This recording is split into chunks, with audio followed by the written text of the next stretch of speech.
Hi, and welcome back to the New Rules of Business by Chief. I'm Carolyn Childers. And I'm Lindsay Kaplan, and we're the co-founders of Chief, the most powerful community of senior executive women. On this podcast, we challenge preconceived notions of leadership. And Carolyn, this is our last episode of the season. The last one. This flew by. And we've covered such incredible ground this season, including topics like ageism in the workplace, male allyship, the value of neurodiversity in leadership, and the long, challenging road to gender parity in the C-suite. We also talked to some dynamic leaders like Olympian Allyson Felix about the Black maternal health crisis, Elevest CEO and founder Sally Krawcheck about career transitions, and Moms First founder Reshma Saujani about the ongoing childcare crisis and its impact on business, just to name drop a few. And I think we also reflected on a big lesson that we learned this year about how what got us here won't get us there. And this is a lesson I think we've both learned throughout our leadership journey as co-founders of Chief. We can't rest on past successes, and we must continue to reevaluate and adjust how we operate in order to reach even higher and newer goals. Absolutely. And as we build a new era of leaders who, on top of running sustainable businesses, are being asked to step up and do so much more, we need to continue writing new rules for business. I see what you did there. We need some new rules of business, huh? Yeah, you get it.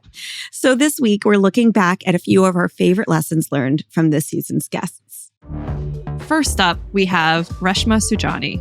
She is the founder and CEO of Moms First, formerly known as the Marshall Plan for Moms. And she wrote the bestseller, Pay Up, The Future of Women in Work and Why It's Different Than You Think. And she started Girls Who Code. We asked her if companies were regressing in how they treat employees who are parents.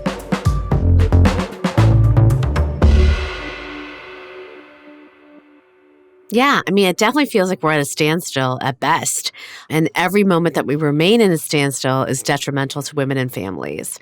You know, the crisis that was affecting women in the workforce, it didn't just start and end with the pandemic, right? We're going to feel the effects of the pandemic for generations.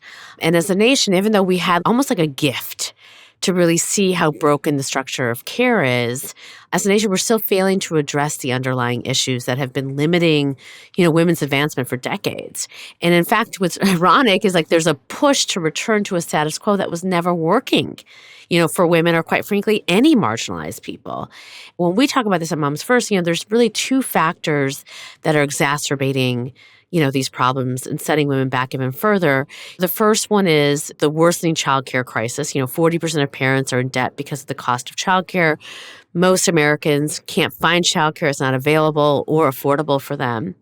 And we're failing to have transformative action in the implementation of flexible and remote work, which we know really kind of is a lifeline for so many moms, especially in those early years when your kids are young and you're trying to balance doing both. So like our inability to solve these problems are having huge kind of consequences for, women's security, for business, and for our economy. It's funny, I was at a women's event about a year ago, and there was a CEO of a major bank at this event. And I'm not going to name names, but a very famous banking CEO. And he said, I hate working on Zoom. I want everybody back in the office. And I know it's better for moms. I know women like it more to work from home. And we'll figure that out. We'll figure that out. And he kind of waved it off. Is anybody figuring this out? Or is it just kind of like, we want to go back to the office and you'll figure it out? I think here's the thing. There's a real big push to really go back to what they know, even though that the data is showing them something different. Someone said this to me, like, language is important. If you notice, a lot of those CEOs talk about it in terms of productivity. And productivity is really just butts in the seats. We should be talking about it in terms of effectiveness. No one can say, well, the moms that have been working remotely haven't produced the same amount or if more widgets than the guy that's been in the office every day. We know that that is actually not true. So I think that there's a continued push by some of these big CEOs. And let's be honest, it's all about commercial real estate. That's what this is about. It's not about productivity. It's not about the stock market. It's not about, collaboration. It's about commercial real estate. I think there is a revolt happening, with workers. And you see this every time people change the goalpost. Like, people are protesting, you know what I mean? And they're pushing back. So I think at the end of the day, remote work flexibility is here to stay. And I wish people would just accept that. And let's just have a conversation about design rather than are we going back to work or not going back to work. But there's definitely a resistance and we just have to push back against it. Yeah. I read women are 25% more likely to take a job if it's remote. That's a big number. And I think it absolutely has to do with not just commuting, not just the comfort of home, the code switching that happens in the office, but all of that caregiving, all of that time spent away and all of the flexibility we're losing as parents. Yeah. Silicon Valley has done this for a long time because engineers have been taking advantage of remote work for a long time. And so they know that to keep the best, the brightest, you got to offer flexibility. So it's interesting about who is being asked to come back and who isn't. Yeah. And it's interesting to note that those tech jobs are often men, right? They're not often the moms. Yeah. Actually, Chief just did a study that showed that there is a lot more bias, surprise, surprise, that men view working moms as less dedicated to their jobs than working dads. So there's a lot of stereotype and bias associated with parenting as well. Absolutely. Moms make 58 cents on every dollar made by a dad. Ugh. That number is painful. And I'm sure the breakdown is even worse when you look at people with intersectional identities as well. Absolutely. So your advocacy focuses on women at work as parents, but we know that's only half the equation. So what do we risk when we focus that conversation just on mothers? And how do we help address the gender gap that comes with parenting? Yeah. I mean, look, when I started Marshall Plan for Moms, which is now Moms First, people always were like, what about the dads? What about the dads? And I used to say, when I first started Girls Who Code, people would say to me, what about the boys? Can't you just name it Kids Who Code? And I would say, no, this is about focus, not exclusion. The reality is less than 20% of the technology workforce is women. So we got to call it Girls Who Code. Similarly here, 2/3 of the caregiving work is done by moms. Moms make 58 cents for every dollar. Dads get a premium for doing caregiving work. So it's not about caregiving work. It's about who's doing the caregiving work. Again, it's about focus, not exclusion. And so by saying moms, it forces us to ask the question, why have we as a society treated motherhood differently than fatherhood? And what is that about? Focus, not exclusion. We have to talk about the world as it is today and not where we want it to be, but be very clear that where we want to go. And here's the thing. People always are like, what do you do about the dads? I'm like, they're not my problem. They want what I want. The first 7-figure checks were given to me by men who had single moms who saw this. When I talked to dads, when dads during the pandemic got to, take Johnny to school and pack the lunch and go to Little League. And guess what? That meant that their diabetes was reduced. Their level of heart attacks were reduced. They lived longer. They were happier. But we live in a society that gaslights men for caregiving. We've heard this all the time. I know I have friends who are dads who took paid leave and their boss would be like, well, what are you doing? Why do you need that? So there's a culture, that is at odds with parenting that is done by both genders. And so we have to really push against that. And I think the way that you do that is you build for the most vulnerable. The most vulnerable in a workforce right now is a woman of color, a single mom. She is the most vulnerable. So if you design for the most vulnerable, if I build a workplace that basically supports Black mothers, I will support everybody. And that's how we have to think about how we design workplaces. We design them for the most vulnerable.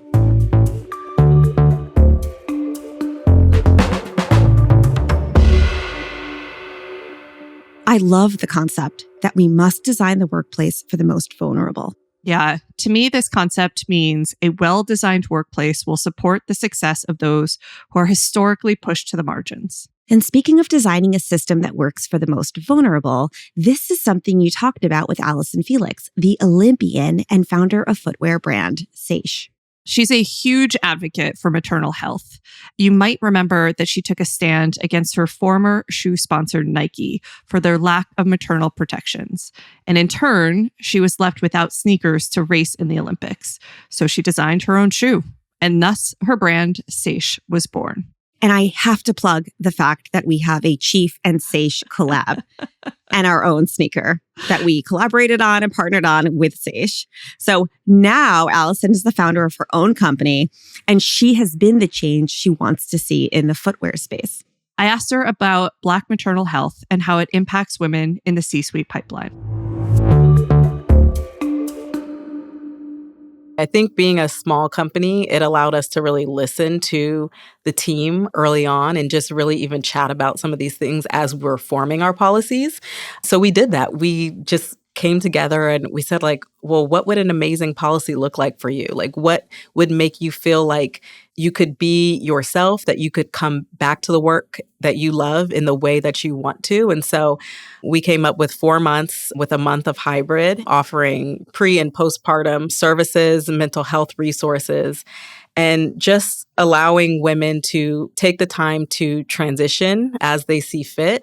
I even feel like I want to do more. We don't have all of the resources to be able to do that. But I think as we grow, this is something that we're committed to and committed to continuing to listen and to offer something that women can really feel good about. If you had an ask that you could send to other big companies around policies you wish that would change, what do you think is the biggest thing that you would hope every company implements for its employees? Family leave with mental health services is huge. I mean, like a real great amount of time where you don't feel the need to rush back, where you don't feel the need that you are still trying to, come to grips and terms with being a parent. And so at the same time, I understand that that's hard. I understand that it's difficult to not have your employees for that amount of time. And so I think it's really listening to what makes women feel seen and heard and connected to their work while they're away and what level they're comfortable with. But I think it's just better leave policies. For sure.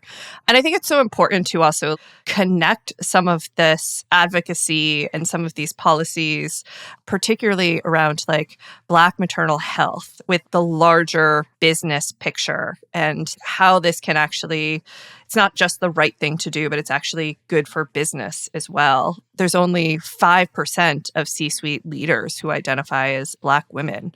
So how do you think about that connection of supporting Black parents through pregnancy and what that can actually do to help build the C-suite pipeline? Yeah. I mean, I think the first thing in supporting Black women giving birth and families is that they're alive, that they're alive to be able to work and to be in these businesses. So I think that's huge. I think that just the education piece of it is enormous. And I would love to see that tied into whether it's insurance or the healthcare system in some way. Like in my situation, when I found out I had preeclampsia, I didn't even know to the extent of like what that meant, and at that point it's too late, it's an emergency and there's no time for someone to educate you. But I would love to see a piece of this around that, because I think, not only just women being alive to be able to do this work, but families being able to continue to be together so that we can thrive to do this work and also create children who in the end can do the same.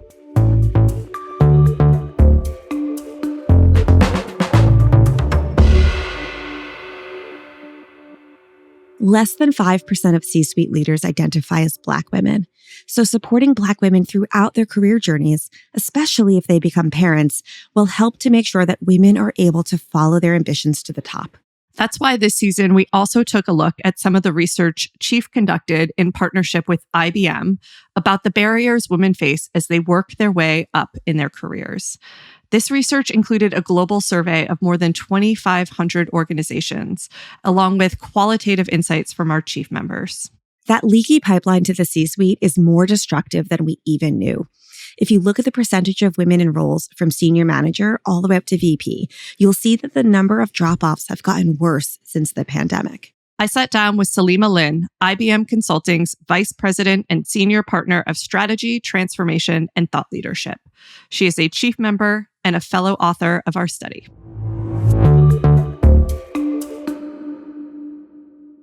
Before we get into the messy middle, per se, maybe it's important to understand the pipeline in general and what we call the optimism paradox. So this confidence that change is imminent has fueled, I think, one of the most curious findings for 2023. The study respondents told us that gender equity felt closer than it ever has been. In fact, respondents said that they expect that it might take only a decade to see equal numbers of men and women in leadership roles in their industry compared to 54 years, just 4 years ago. Basically, 4 years ago in 2019, we did our first women in leadership study. And we found that there were many organizations trying to close this persistent gender gap, but the progress had stalled. And so we asked respondents at the time, how many years do you think it would take before your organizations would have an equal number of women and men in leadership roles?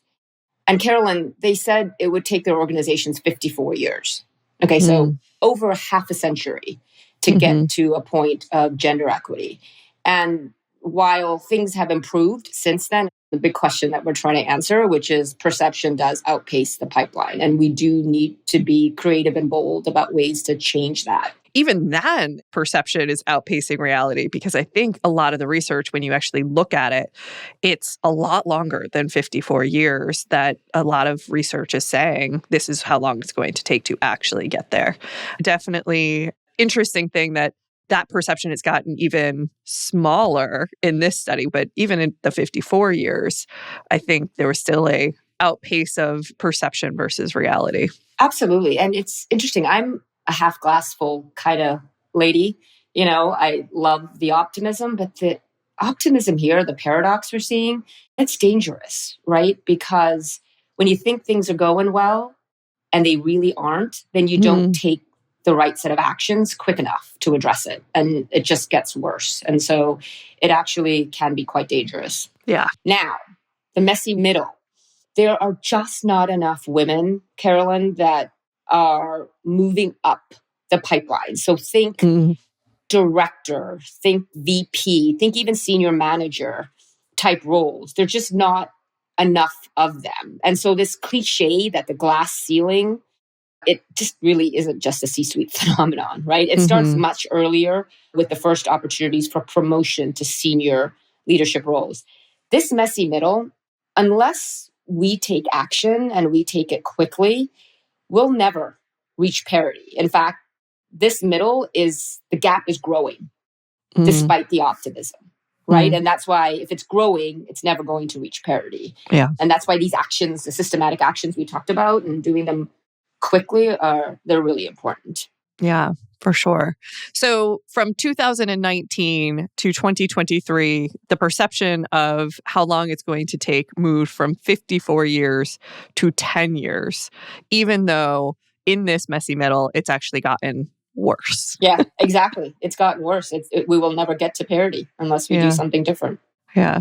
You don't find that level of optimism in too many places these days, but apparently there's a misaligned optimism happening right now for gender equity for sure. Yeah, no, for sure. And I think a lot of it also is because the pandemic did shed a light. Let's be real. It did shed a light on the challenges that women face. And so you got a lot more media coverage. You had a lot more companies say, oh, wow, to be competitive, we're going to need to offer some of these programs like flexible work hours or better care facilities. And in fact, both women and men in the survey believe that women have an equal shot at reaching the highest levels of leadership. So all of this contributed to that optimism that we see. But that's why I started by saying it's dangerous, because unless we realize that we have this messy middle, that the gap is growing, that it's actually not going to be a decade. It's going to be in aggregate more like 3 decades before we get to parity.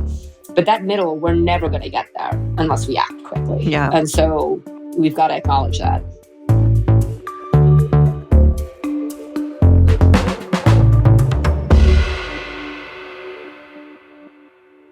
I love how Salima calls out the misaligned optimism that many people have about gender equity while making it clear that we still have a long way to go before we reach parity. I agree. Now, of course, we couldn't have all of these amazing guests this season without asking them to share the best and worst leadership advice they've received. And my favorite came from Dr. Bill Kapfer. He's the head of global supplier diversity at JP Morgan Chase, and he spoke to us this season about male allyship. Probably the worst piece of leadership advice I received was just ignore it. and if I had to have the best leadership advice, is getting involved, raising your hand, and stirring it up is your responsibility and is the part of the rent that you pay for your privilege to live on this earth. Bill, that's a really, really good piece of leadership advice. I'm going to steal it. It's all yours. At the end of the day, there is a rent that we pay, and it can take many forms. But in particular, this work that we do, because it comes from the heart, and it comes from we who have walked in those shoes and who have been part of those conversations and who have been in those meetings, it's our responsibility. I love that. Let's use our privilege to speak and advocate for others. And to quote you, stir things up.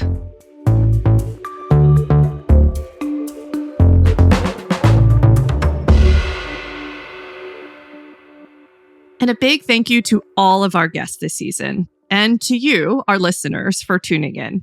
We hope you've learned as much as we did on this journey. And it's definitely a journey. We are always learning and redefining ourselves, Carolyn and I, as leaders, as allies. And we know what got us here won't get us there. As Bill Kapfer says, stir things up. Stir it up. We won't reach gender equity by operating with business as usual. That's right. Stir it up. So that is all for the season. Thank you so much for listening. Don't miss out on all of our Chief content. You can get more podcast episodes by following the new rules of business on your favorite podcast app. And if you want to learn more about Chief, just head to our website, chief.com. Chief is the most powerful community for senior executive women, designed to create meaningful connections with fellow executive leaders that'll unlock transformative outcomes for your career. Thanks to Sharon Yee, Courtney Conley, Mercy Harper, and Mesa Melton at Chief, and to our entire production team, Pod People. Our music is by Colin Hatch. I'm Carolyn Childers. And I'm Lindsay Kaplan. Thanks again for listening.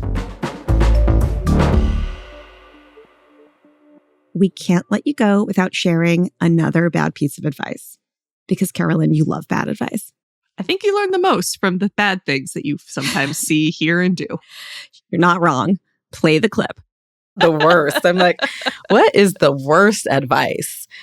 I would say, I don't even know, it wasn't really advice, but it was a comment that was made kind of early on with the idea of our company. And I think we were probably in a pitch meeting where this came out. And the response was like, do you think the market is big enough?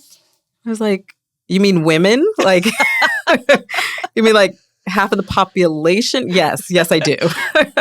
So, being questioned. Generally all need footwear. Yeah. I think it's a pretty big pot that we're working with.